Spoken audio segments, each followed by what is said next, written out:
So the upcoming November ballots here could look a little bit different, at least if you are in King County, where the council just voted to take one more step towards ranked choice voting.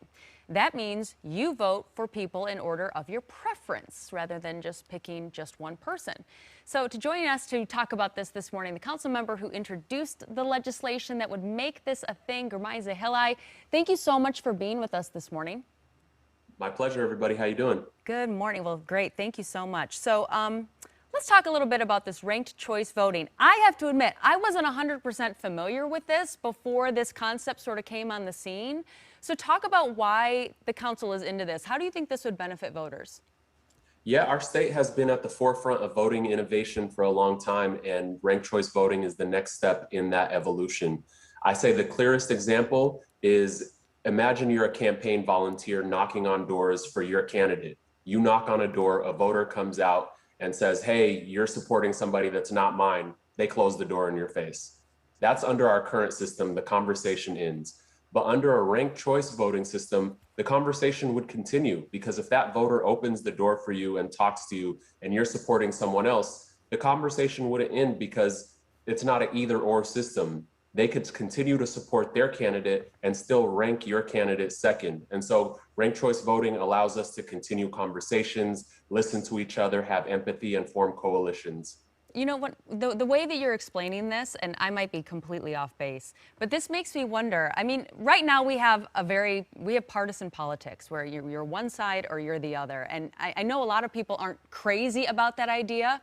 Could something like this maybe do away with the two sides sort of deal? I mean, could we see just a bunch of people running in a field and not so much in a party?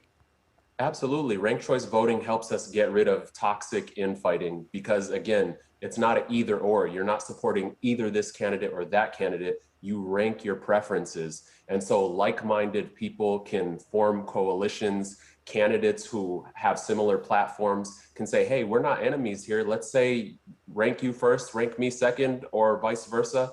And in that way, it kind of gets rid of negative partisanship.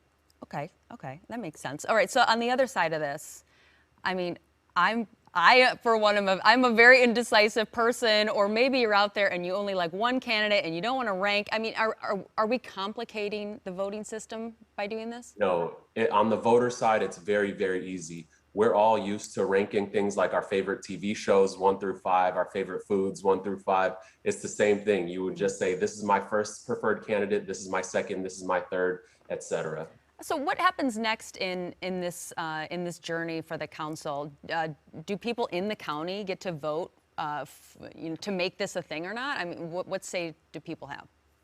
The King County Council has one more step of passing this ordinance at our full council committee this coming Tuesday. And if we vote yes, we're voting yes to put it on the ballot. And the voters would choose, you, the audience who's listening to me right now, would choose whether you want ranked choice voting or not. And so November comes, you open your ballot, you say yes or no to ranked choice voting. And if you vote yes, you would give the council the green light to shape the rest of the protocols around what that system looks like. Okay. So one thing to expect when we get our ballots here in November. My actual last question here. I was reading it just started in Oakland, California. I think New York City's doing it too. Have you heard some feedback from those cities about how that's working for them?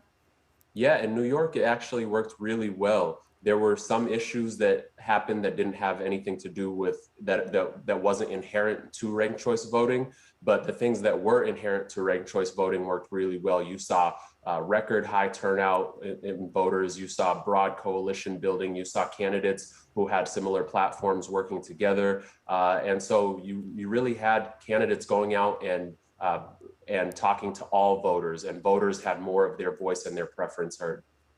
This is really interesting. We appreciate you being here and having this conversation with us, Council Member. Thank you so much. My pleasure. Thank you so much for having me. Absolutely.